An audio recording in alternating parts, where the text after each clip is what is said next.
성부와 성자와 성령의 이름으로 아멘.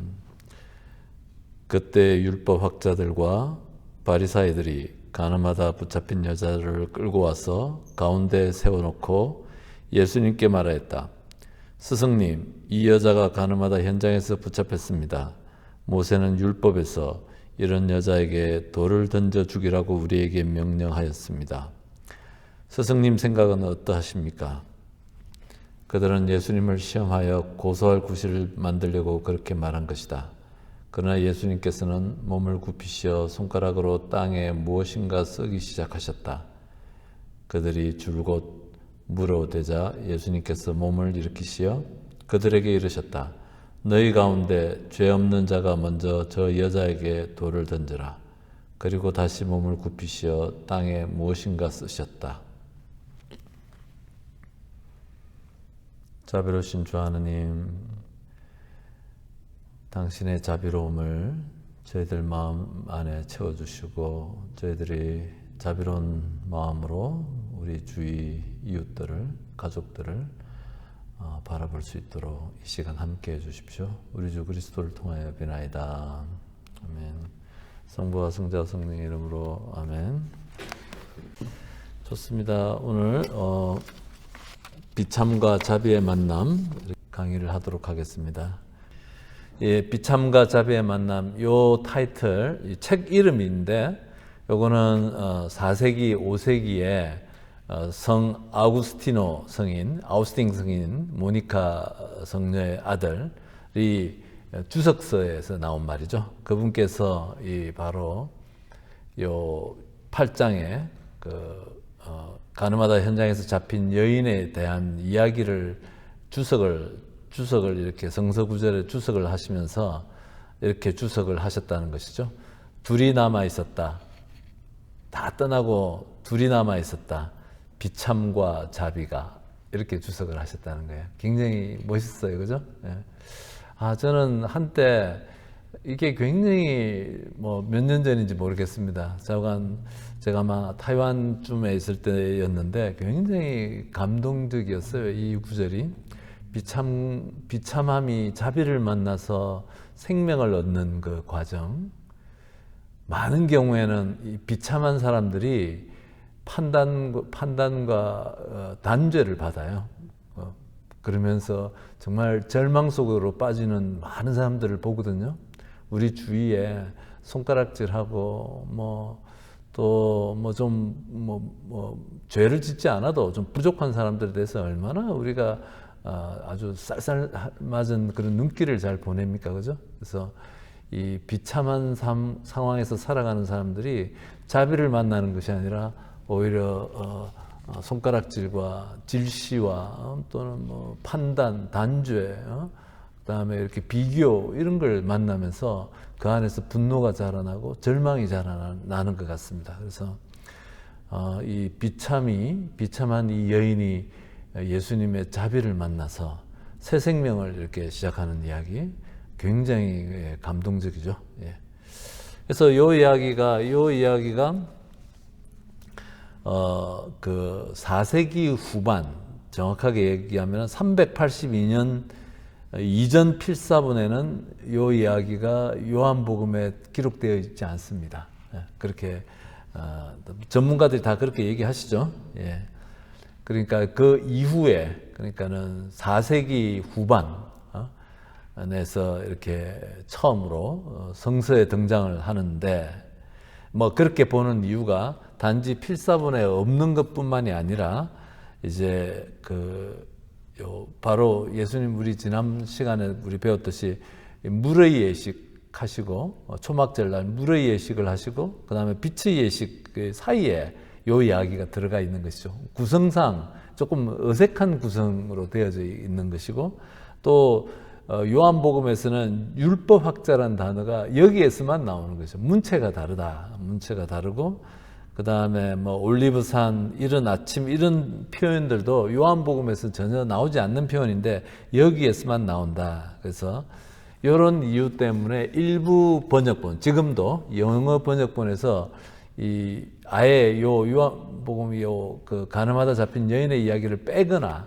아니면 맨 뒤에다가 이렇게 그 위치하거나 요한복음의 맨 끝에 또는 지금 있는 그 자리에다가 괄호를 쳐서 이렇게 표시를 한다고 합니다.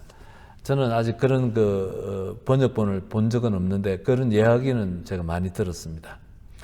그래서 이제 이런 것인데 이제 이렇게 이제 4세기 후반 382년에 요한복음서 지금 현재 우리가 읽고 있는 이 자리에다가 위치를 하게 하신 분이 예로니모 성인이 라틴어 불가타라는 말이 공동번역이라는 뜻인데 공동번역 불가타 번역본을 갖다가 이렇게 하실 때 요 이야기가 요 에피소드가 요한복음의 지금 현재 위치에 들어가게 되었다.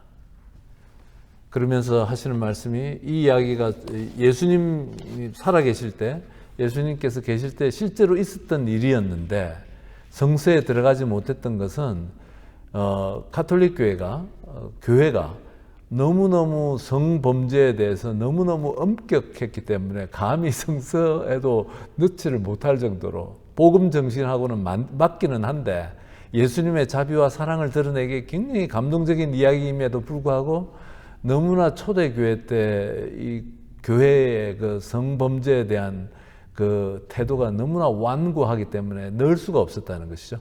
그래가지고 구전되거나 또는 다른 독립된 필사본으로 이렇게 전해오다가 예로니모 성인이 라틴어 번역본을 하실 때 이 이야기를 집어넣었다 이렇게 말씀하시는데 크게 이렇게 틀린 말이 아니고 그렇게 우리가 생각할 수 있겠습니다. 그러면서 이제 저건 송몽호 신부님이 책에서 이렇게 얘기하십니다. 이 20세기에 들어와서야 그러니까 무려 1800년 1700년이 지나고 난 다음에 20세기 초반에 제 기억에는 1920몇 년이었나 10몇 년이었나 그때 그 교황청에서 어느 교황님의 문서 안에 그 남녀 간의 그 부부 관계는 그 오로지 출산만을 위한 그것이 무려 1700년을 교회를 지배해 왔습니다. 딱 하나의 목적이에요. 출산. 그러다가 20세기 초에 이제 부부의 일치란 단어가 들어가는 것이죠. 부부의 일치. 그것이 교회가 얼마나 보수적인지를 아시는 것이죠. 그러니까 지금 그래서 저희들 그 혼배 미사 때 이렇게 미사 경문을 읽잖아요. 딱 요 두 단어가 들어가요. 자녀들 그 다음에 이 부부의 일치 요 두 단어가 아주 그 가톨릭 교회 공식 입장인 것이죠. 그러니까는 저희들 그렇게 얘기를 했습니다. 누가 이렇게 이렇게 엄격한 신학 체계를 만들었느냐 하면 아우구스티누스 성인이 그렇게 굉장히 엄격한 그런 성윤리를 교회 안에 이렇게 했는데 그러면서 저희들 하기로는 본인께서는 다 이렇게 경험해 보시고 나셔서 그런 얘기를 저희들 신학 공부할 때 이렇게 얘기를 했던 기억이 납니다. 그래서 이 이야기가 나중에 처음부터 있었던 일이었고 실제로 벌어졌던 일인데도 복음서 안에 들어가지 못했던 이유가 그런 것이다. 또 이것과 관련해서 우리가 하나 생각해야 되는 것은 또 이 성서의 무오설 들어보셨는지 모르겠는데 무오류 오류가 없다라는 거죠. 오류가 없다라는 말을 하는 거죠.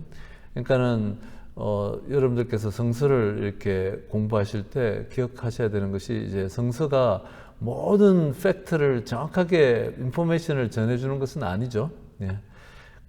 보면은 루카복음서와 사도행전이 같은 저자에 의해서 쓰여졌는데 사도행전에서 예수님께서 승천하신 장소와 루카복음서에서 승천하신 장소와 사도행전에서 예수님께서 승천하신 장소가 달리 기록되어져 있는 것이죠. 여러분들 이상하지 않으세요? 한 저자가 그래서 책이 너무 길어져서 반으로 쪼갠 거예요.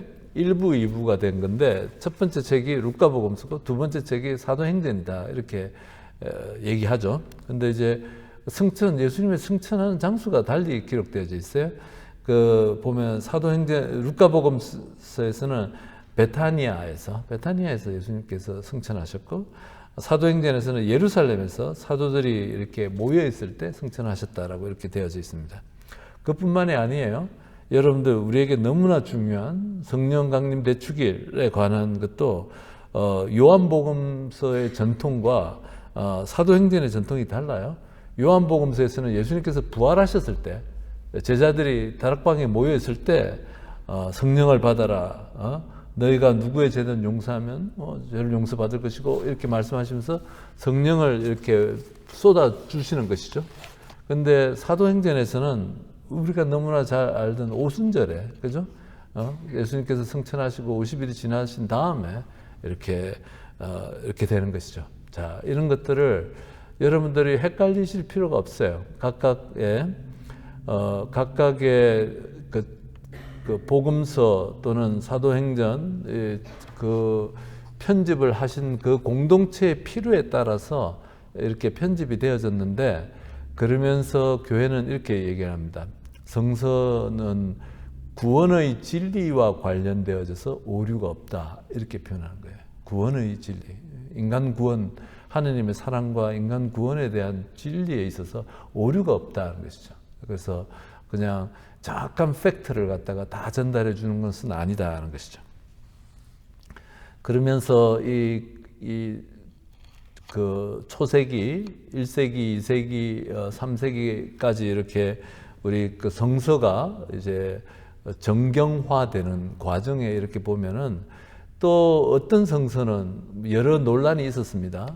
여러 논란이 있었는데, 토마의 복음서 이런 거 들어보셨나요? 예수님의 12제자 중에 한 분인 토마의 복음서라는 것이 있습니다. 그것을 이제 유튜브 같은 데 보면은 이렇게 그것에 대해서 또 설명하신 분도 있고 그래요. 근데 우리 신자분들도 평상시 다른 복음서는 공부 안 하는데 또 그게 또 뭐 특별한 건가 싶어가지고 그걸 다 이렇게 보시는 경향이 있는데, 그거는 카톨릭교에서 정경으로 인정되지 않는 성서인 것이죠. 거기에는 인간 구원과 하느님 사랑에 대해서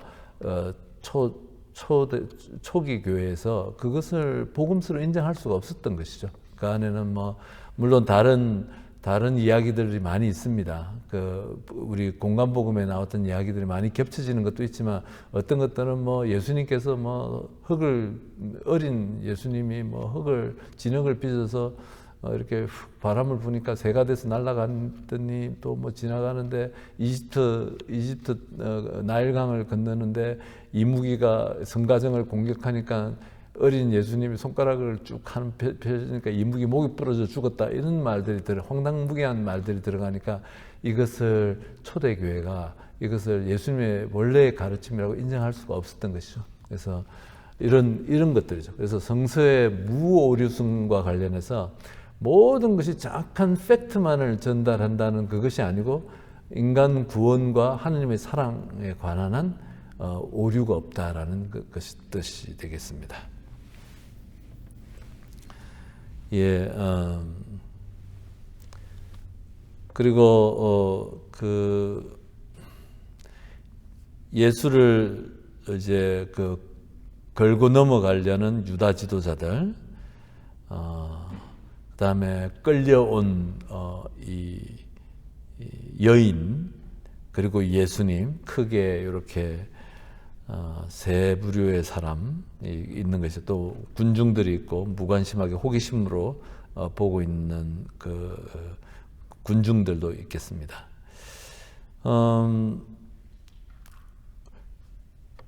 이 기도를 하실 때 이렇게 하면 참 좋겠다 싶습니다. 내가 유다 지도자들의 입장이 되어보는 것, 또는 내 기억 속에 그런 적이 있었나? 누군가 한 사람 단죄하는데 내가 손을 보태고 말을 보태서 또 삭막하고 무서운 눈길을 보태가지고 그 사람을 단죄한 적이 있었나? 아니면 우리 안에 이렇게 받을 수 없는 죄인처럼 이렇게 했던 적이 있으나 유다 지도자가 한번 되어보는 것, 또 반대로 그 여인의 처지가 되어보는 것도 아주 좋은 기도라고 생각됩니다. 이렇게 여인의 처지, 정말 온갖 이렇게 그 절망 속에 있는 그런 여인의 처지가 되어보는 것이죠. 송신부님께서는 이제 이렇게 얘기하시죠. 구약의 예언서들에 보면은 하느님을 떠나서 우상을 숭배하는 것은 죄를 간음죄로 표현을 하는 그런 것들 구약 성서에서 읽어보셨죠?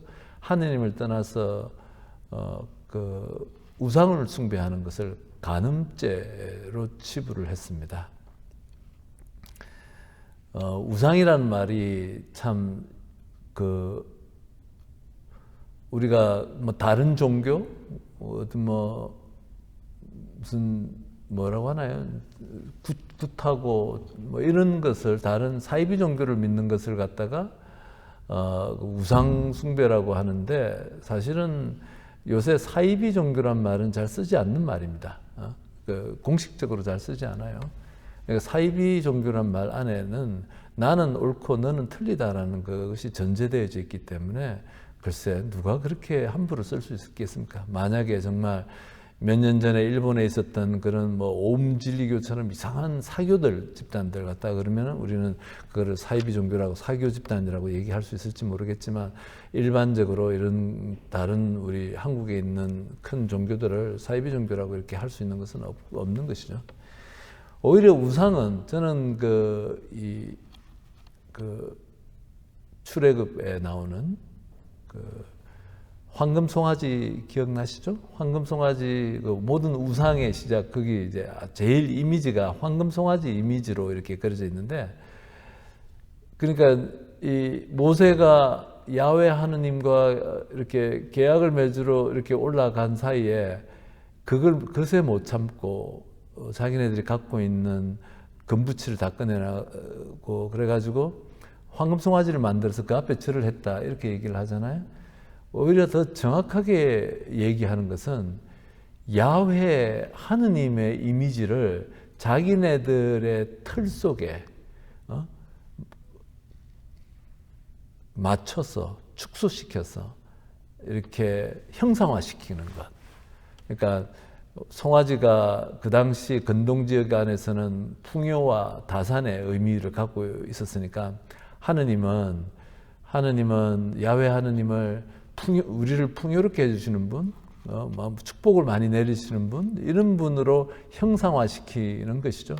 근데 야훼 하느님은 이스라엘 백성을 떠나라라고 명령하시는 분이시죠. 그죠? 떠나라고 하시는 분. 그러니까 끊임없이 떠나야 되는 것인데 정주해가지고 그곳에서 재산을 쌓고 뭐 이런 게 아니라 끊임없이 하느님께서 이끌어 주시는 그 길로 너희들이 끊임없이 보이지 않는 불확실하지만은 하느님께 맡기고 떠나라라고 이렇게 초대하신 그 하느님인데 이들은 그냥 머물고 싶고 더 가기 싫은 것이죠.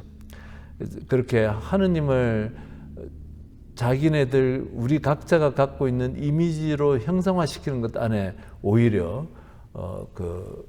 이 우상 숭배의 모습이 있다고 생각이 됩니다. 예를 들면 하느님을 우리 모든 사업이 잘 되게만 해달라고 우리가 끊임없이 하는 것들, 우리가 그 안에도 우리가 그릇된 하느님 이미지상을 가질 수 있다고 생각이 됩니다. 여러분들 좀 섭섭하실지 모르겠지만 그런 것들을 예수님도 그렇고 야훼 하느님도 그렇고 예수님은 십자가에서 못 박히시면서까지 이웃을 사랑하고 다 나누고 베풀라라고 이렇게 얘기하시는 분이시잖아요. 근데 나만의 그런 이렇게 나만 잘 되려고 비는 그런 하느님 앞에서라면은 우리가 좀 우상에 대한 그런 태도가 있겠다 생각이 됩니다.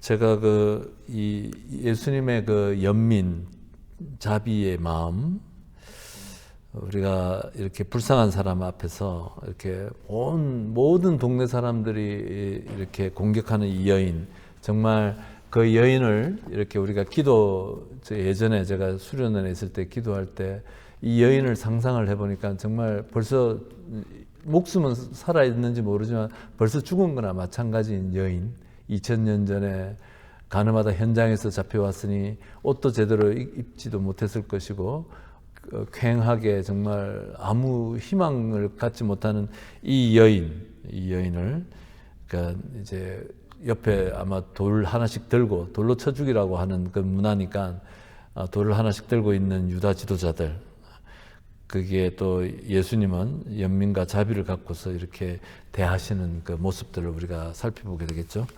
그거와 관련해서 이사야서에 주님의 종의 첫째 노래, 저는 이 구절이 너무 좋습니다. 그래서 한번 여러분들 다 아시는 것들인데 같이 한번 들어보면 좋을 것 같아요. 여기에 나의 종이 있다. 그는 내가 붙들어 주느니 내가 선택하니 내 마음에 드는 이다. 내가 그에게 나의 영을 주었으니 그는 민족들에게 공정을 펴리라. 그는 외치지도 않고 목소리를 높이지도 않으며, 큰 소리도 내지 않는다는 것이죠. 그 소리가 거리에서 들리게 하지도 않으리라. 그는 부러진 갈대를 꺾지 않고 꺼져가는 심지를 끄지 않으리라. 그는 성실하게 공정을 펴리라.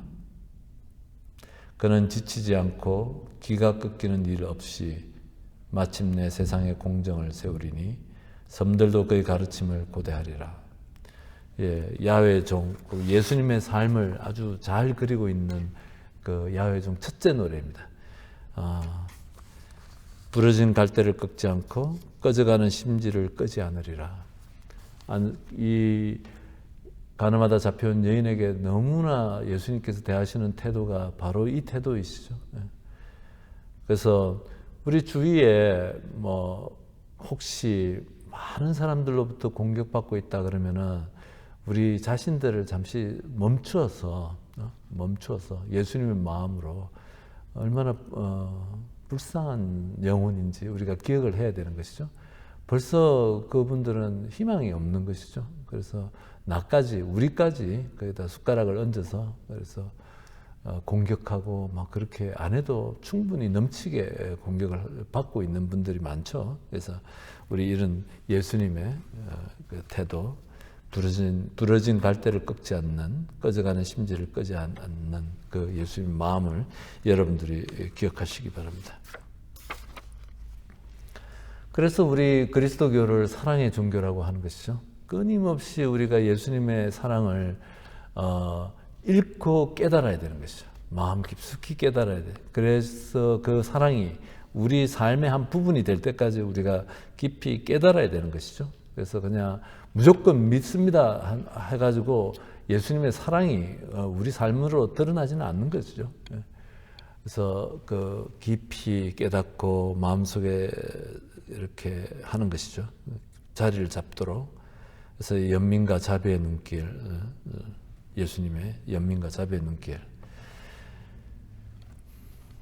사실은 유다 지도자들은 예수님의 의견을 듣지 않고도 이 사건을 처리할 수 있었는데 굳이 여인을 데리고 온 것은 순전히 예수님을 잡아들이기 위한 꼼수인 것이죠.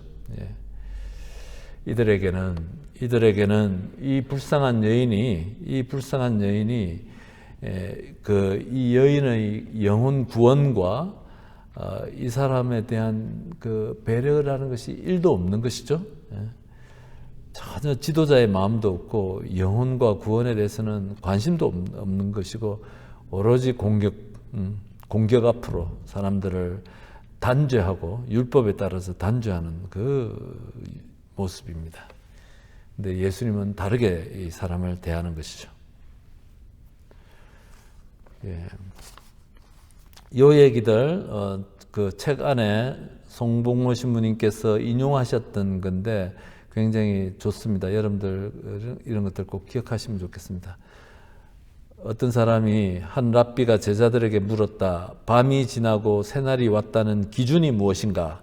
이렇게 물으니까 한 제자가 말을 했는데 양떼 가운데서 염소를 구분할 수 있을 만큼 빛이 충분할 때일 때 밤이 지나고 새날이 왔다. 이렇게 얘기를 했고 또 다른 제자가 말을 하기를 무화과나무와 사과나무를 구분할 수 있을 때입니다. 그러자 그 스승이신 랍비가 말했다. 너희가 다른 사람의 얼굴에서 형제자매를 볼 수 있을 때 새날이 온 것이다. 그렇지 않으면 너희는 아직 밤의 어둠 속에 있는 것이다. 이렇게 얘기를 했다고 합니다. 예. 아주 적절하고 예. 저는 그 성서 안에 그 사람의 아들이라는 표현이 있죠. 여러분 그죠? 사람의 아들이다. 사람의 아들. 여러분들께서 이 말씀을 어떻게 알아들으실지 네. 이 사람의 아들 예수님께서는 사람으로 오셨고 또 그분의 어머니도 사람이셨고 그분의 형제 가족들 다 사람이셨고 사람 속에 사시다가 이렇게 가신 것이죠. 그래서 예수님을 하느님을 알아본다는 것은 사람 속에서 알아볼 수 있는 것이다. 사람 속에서. 그것도 가장 예수님께서 우리 마태복음 25장 그 말씀하시는 그거 내가 언제 굶주렸을 때 헐벗었을 때 또 뭐 이랬을 때 누가 입을 것을 주고 먹을 것을 주었느냐 이렇게 얘기하셨던 그 복음을 여러분들이 다 기억하실 것입니다. 바로 가장 연약하고 가장 필요하고 가장 작은 사람 그 안에서 예수님을 발견하는 것 사람의 아들이라는 표현 그 안에 그런 의미도 포함되어져 있다는 것 여러분들이 기억하시기 바랍니다. 예, 저한 그 한국에서 오래 사셨던 우리 미국 신부님, 우리 예수의 신부님들과 식사 후에 대화를 하면서 좀 이렇게 하시는 말씀이 한국 사람들이 굉장히 정이 많고 굉장히 좋은데 한번 틀어지면 한번 그 관계가 어떻게 되면은 굉장히 그 공격적으로 변할 수 있다라고 그렇게 얘기를 하셨어요. 그게 아마 제일 한국 사람들이 갖고 있는 특징 중에 하나 같다라고 얘기를 하셨어요. 그래서 조금 우리가 이런 것들 좀 젠틀한 사랑, 나와 다른 의견이 다른 사람들하고도 이렇게 그 사람들을 받아들이는 것도 좀 배워야 되고 나에게 좀 다른 얘기를 하는 것들도 내가 그냥 내 본질이 어디 가나요? 좀 이렇게 편안하게 받아들일 수도 있고 뭐 기분은 좀 나쁘겠지만 그렇다고 해가지고 그것을 뭐 공격적으로 이렇게 내지는 뭐 복수하듯이 이렇게 무자비하게 그렇게 할 필요는 없지 않을까 싶어요. 그래서 그냥 그분의 생각일 것이고 그런 것들이죠. 그래서 이런 것들 우리가 조금 이 유다 지도자들을 보면서 우리가 조금 우리가 반성할 수 있겠습니다. 그러니까 이제 현장에서 간음죄를 범했다는 것은 처녀가 아니라는 것이죠. 결혼을 하지 않은 처녀들은 간음죄가 해당되지 않기 때문에 이 여인은 약혼이나 결혼을 한 여인에게 해당된다는 것이죠.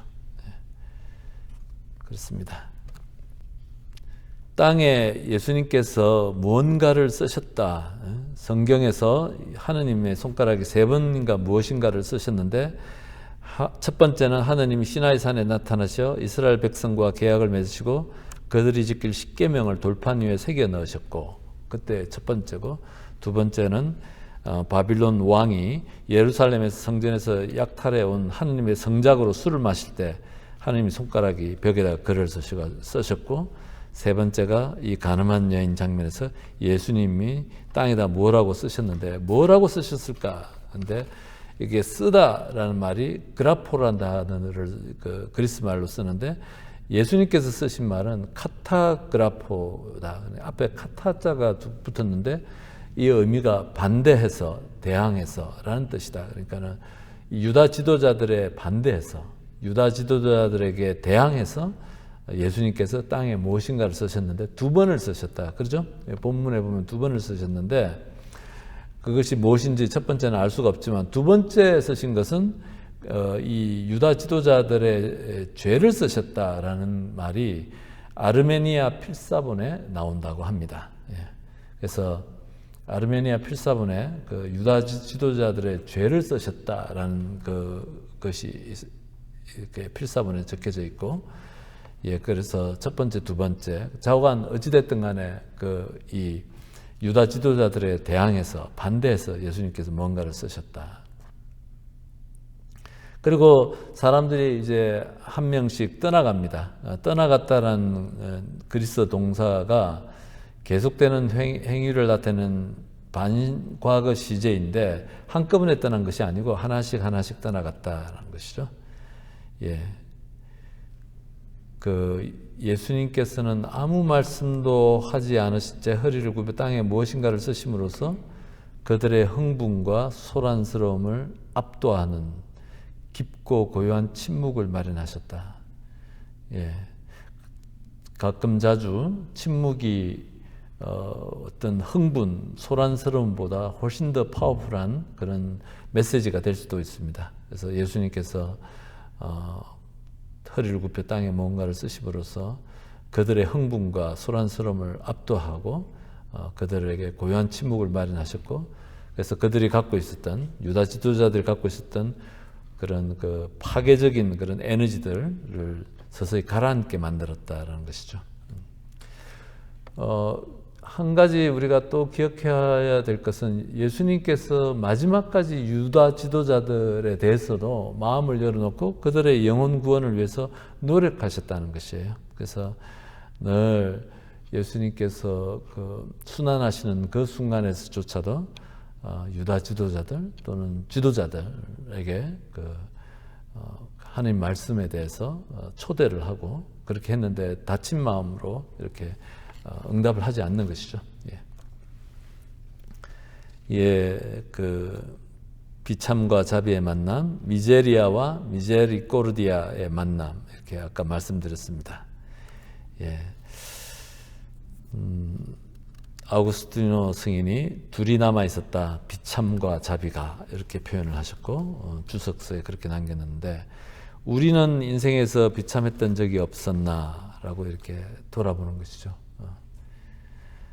암흑 속에서 어디로 가야 할지 몰라서 암흑 속에 있었던 적도 있을 수도 있고, 그다음에 또 집집마다 나름 또 복잡한 가정사를 갖고서 고통스럽게 사는 분들이 참 많습니다. 잘 남에게 다 얘기를 못하지만 정말 그런 분들도 많이 만나거든요. 그런 것들, 그 다음에 사기꾼이란 낙인을 지켜서 또 경제적인 파탄을 겪고 빚더미에 눌려 숨도 제대로 쉬지 못하고 사는 사람들, 또 병석에 오래 있어가지고 본인은 물론이고 가족조차도 정말 어둡고 암울하게 살 수밖에 없는 이런 분들, 여러 가지 모습의 절망 속에서 살아가는, 비참함 속에서 살아가는 이들이 있다는 것이죠. 이들에게 하나님께서는, 예수님께서는 미사 때마다 당신의 살과 피를 나눠주시면서 생명의 빵을 나눠주시면서 우리에게 가서 그들에게 기쁜 소식을 전하라고 하시는 것이죠. 여인아, 그 자들이 어디 있느냐?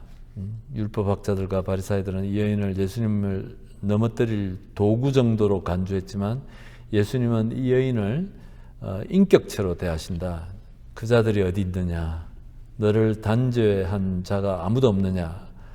모두 의도적인 질문이고, 이것은 여인에게 더 이상 죽음의 공포에 떨지 않아도 된다는 것을 확인시켜주면서 동시에 다 떠나고 나서 당신과 편안하게 이야기를 나눌 수 있게 배려한 것이다 라고 이렇게 말씀을 하시죠. 그래서 여러분들께서 이 구절을 묵상하고 관상하면서 예수님의 그 몸짓과 표정과 눈빛을 이런 걸 보시게 되면은 굉장히 깊은 감동을 받을 수 있을 거라고 생각됩니다. 나도 너를 단죄하지 않는다. 주님이 내가 너를 용서한다는 말과 같다는 것이죠. 그래서 하느님께서는, 예수님께서는 단죄하시는 분이 아니다. 우리가 하느님에 대한 그릇된 인식을, 이미지를 갖고서 하느님은 심판하시고 판단하시고 벌 주시는 분으로 이렇게 하는데, 전혀 예수 그리스도를 통해서 드러나는 하느님은 단죄하시는 분이 아니고 무한한 사랑, 무한한 자비를 베푸신다. 그래서 우리가 이 전능하신 아버지에 대한 얘기를 하죠. Almighty Father 이렇게 얘기하는데, 그 전능이라는 단어가 아버지를 꾸미고 있거든요. 우리 한국어는 번역어가 전능하신 천주 성부에서 두리뭉실 이렇게 되어 있는데, 그 원래 그 Almighty Father예요. 그 전능이란 말, Almighty는 아버지를 꾸미고 있는 말인데, 그 아버지 말이 여러 의미가 있습니다만은 사랑에서 전능하시다는 뜻도 포함되어지는 것입니다. 그러니까 무한한 사랑. 루카복음 15장에 나오는 그 돌아온 탕자의 그 아버지, 바로 그 아버지인 것이죠. 죄인을 대하는 우리의 태도, 이런 주제로 또 송신부님께서 얘기를 하시는데, 바리사이파 사람들과 유다 지도자들은 예수님이 세리와 죄인들의 친구였고 그들을 용서하시고 그들과 어울리는 것을 보고 아마 큰 충격을 받았을 것이다. 그죠?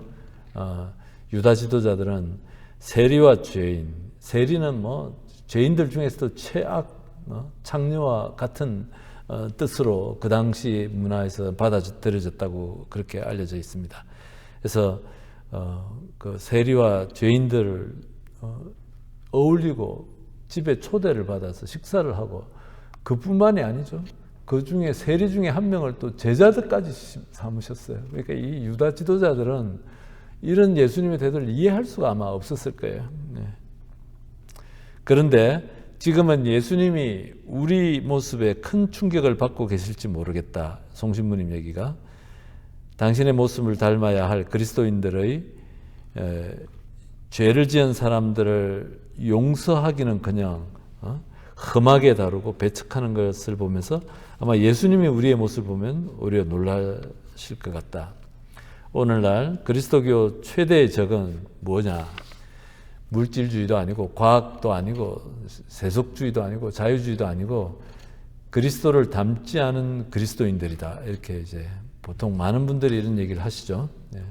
그래서 우리가 그리스도 신자이지만 그 영어로 church goer, go에다가 er 붙여가지고 그냥 성당에 다니는데, 근데 그리스도화 되지는 않은 것이죠. 복음화 되지는 않은 것, 이런 것들이죠. 그래서 그 그리스도를 닮지 않은 그리스도인들, 정통교리는 뭐 이렇게 잘 알고 있는지 모르겠는데, 근데 자비를 모른다, 사랑을 모른다. 그래서 이제 그 레미제라블이라는 그 빅토르 위고의 소설, 저도 그 책은 안 읽어봤는데 저는 그 전에 그 뮤지컬 본 적이 있었습니다. 굉장히 감동적으로 봤고, 그 주교가 나오고 자베르라는 그 장발장을 잡으러 쫓아다니는 경관이 나오죠. 장발장은 도망다니고 빵 한 덩어리 훔쳐가지고 19년 동안 옥살이한 장발장. 근데 자꾸 그 감옥 안에서 자꾸 도망치다가 또 죄가 늘어나가지고 19년, 그리고 나서 이제 주교를, 예전에 알고 있던 주교를 찾아갔다가 언제 그 은으로 만든 식기를 훔쳐가지고 도망가다가 경찰한테 잡혀서 주교님 앞에 왔을 때 주교님이 자신이 준 것이라고 이렇게 경찰에게 진술을 하는 것이죠. 바로 이 체험이, 이 장발장이, 이 자비를 만나는 체험이 장발장의 삶을 바꾼 것이죠. 그래서 이제 그때부터는 정말 다른 사람을 돕는 삶을, 새로 시작하는 삶을 이렇게 살아가는 그 이야기입니다. 여기도 똑같이 비참함에서 자비를 만나서 새로운 생명이 시작이 되는데, 또 자베르라는 경관은 철저하게 죗값을 치러야 된다 하면서 악착같이 잡으러 다니고, 나중에는 자살을 하게 되죠. 그 딱딱한 법, 인간성 없고 사랑과 자비와 연민이 없는 그 법 속에서 살아가는 그 인간이 갖게 되는 마치 우리 인간 사회의 미래상 같아요. 만약에 우리가 그렇게 살아갔으면은 자비가 없는 삶의 그 종착점이 그런 것과 같은 것이다. 피폐하고 주위에 모든 사람이 다 떠나고 가족들 관계들도 친구들 관계들도 그냥 그런 자베르라는 그 경관의 그 노래, 제가 예전에 한때 이렇게 그걸 갖고서 강론도 하고 했는데 생각이 안 나더라고요. 찾을 수가 없어가지고 그냥 들어왔습니다. 예. 예, 그래서 이제 고백성사에 대한 얘기도 조금 하는 게 좋겠어요. 이제 우선 성찰을 하고 통회하고 결심을 이렇게 하고서 이렇게 고백성사를 이렇게 하는 것인데, 고백성사와 관련해 가지고 많은 분들이 이렇게 질문해요. 우리 천주교 신자들 중에서도 혹시 이렇게 얘기하시는 분이 있으실 수도 있겠다 싶은데 왜 신부님한테 하냐고. 근데 신부님한테 하는 거 아니죠. 예. 하느님한테 고백성사하는데 공동체 대표인 사제를 통해서 이렇게 하는 것입니다. 우리 그렇게 그냥 나 혼자 이렇게 조용히 하느님께 고백하면 되지 않느냐라고 얘기합니다. 그런데 교회 전통 안에서 사제가 공동체 대표였습니다. 그래서 이 어떻게 죄라는 것이 죄의 공동체성을 어떻게 조금 우리가 알아듣는다면은 죄에 대해서 더 깊은 인식을 가질 수 있을 거예요. 내가 하는 말과 행동이 공동체에 어떤 악영향을 미치는지 이런 것들. 그래서 우선은 하느님께 하는데 사제를 통해서 한다라는 것이고, 그 다음에 고백성사가 되기 위해서는 성찰도 있어야 되고 통회도 있어야 되고 결심이 있어야 됩니다. 제가 그 전에 어디서 자원 매주 똑같은 죄를 그냥 시간도 딱 안 틀리고 딱 그 시간에 오셔서 고백하시는 형제님이 한 분 계셨는데, 그래서 제가 몇 달을 그렇게 듣다가 가능한 한 고백소회 안에서는 제가 제너러스하고 관대하고 이렇게 심지도 끄지 않으려는 그 마음으로 앉아 있습니다만, 하도 답답해서 하루는 물어봤어요. 아니 도대체 이 죄를 좀 개선할 의지가 있냐고 내가 물어봤더니 한 20초? 15초 정도를 침묵을 하시더라고요. 한번 생각을 해보라고 했던 것 같아요. 했더니 자기가 좀 고치고 싶대. 그러냐고. 그러면 고백성사가 되겠다라고 이렇게 얘기를 했습니다. 당장은 못 고쳐도 기본적으로 내가 좀 개선하려고 하는 의지가 있으면 성사가 되는 것이거든요. 그래서 그런 것들. 예, 우리는 너무 쉽게 돌을 던지지는 않는가? 이제 송신부님께서 이렇게 질문하십니다. 주위를 돌아보면 돌들이 너무 쉽게 발견된다. 단죄의 돌, 또 우월감의 돌, 참을성 없는 비판의 돌, 격렬한 분노의 돌, 사랑이 없는 돌. 누가 너희 가운데 죄 없는 자가 먼저 저 사람에게 돌을 던져라. 이 말씀은 너무나 쉽게 자주 남을 비난하고 판단하고 고발하는 우리 모두에게 하시는 말씀이다. 남에 대한 비방이나 해코지는 도둑질보다 상대방에게 더 큰 해를 미치는 더 중한 죄다라는 것이죠. 그거 우리 다 알고 있을 겁니다. 예수님께서도 이런 어떤 육체적인 죄에 대해서는 예수님은 복음서 안에서는 굉장히 관대하시고 늘 자비로 이렇게 맞아주셨는데, 교만한 죄, 그 다음에 남을 단죄하는 죄에 대해서는 굉장히 엄격하게 예수님께서 복음서에서 대하신다는 것들 여러분들 기억하시기 바랍니다. 복음서에 10,000달란트를 빚진 사람과 100데나리온을 빚진 사람의 비유 기억나시죠? 10,000달란트라는 말은 지금 현재 돈으로 환산하면 4조 원을 빚진 사람, 그 다음에 100데나리온은 700만 원을 빚진 사람. 마치 우리 모두가 바로 이런 이 이 옛날 이야기가 아니라 우리들 이야기다. 우리들 끊임없이 하나님께서 자비로 용서하시고 또 자비로 지켜주시고 기다려주시고 인내하시는데 그거는 까마득하게 잊어버리고 남들의 조그마한 그 흠집을 갖고서 그것에 대해서 쉽게 단죄하고 판단하고 공격하고 하는 것들, 그것들 이제 우리가 좀 반성하고 좀 고칠 수 있으면 좋겠습니다. 예수님의 이 자비하심이 아주 잘 드러난 성서 구절이에요. 이 이야기를 여러분들께서 나중에 꼭 그 기도를 하시면서 이 예수님의 자비하심과 만나기 바랍니다. 너무너무 감동적이고 또 이 자비로 인해서 이 사람이 새로 태어난다는 것 여러분들 기억하시기 바랍니다. 기도 자료 제가 설명해 드릴게요. 너희 가운데 죄 없는 자가 먼저 저 여자에게 돌을 던져라, 이렇게 됐습니다. 예수님은 희망이라고 보이지 않는 공경에 처해 있는 이들에게 빛으로 오시어 그들을 어둠에서 구해내시고 절망에서 희망과 생명의 길로 인도해 주십니다. 여인을 대하시는 예수님의 눈빛과 마음을 상상해 보십시오. 이렇게 제가 초대를 했습니다. 예수님께서 십자가에 못 박히시고 돌아가시는 그 모든 게 하느님의 사랑을 드러내기 위한 것이죠. 철저하게 자기를 낮추시고 자기를 비우심으로써 우리에게 사랑을 주시는 것이죠. 그런데 우리는 너무 쉽게 남들을 단죄한다, 이 말이죠. 두 번째 기도는 나도 너를 단죄하지 않는다. 이제부터는 다시는 죄 짓지 마라, 이렇게 얘기하십니다. 네.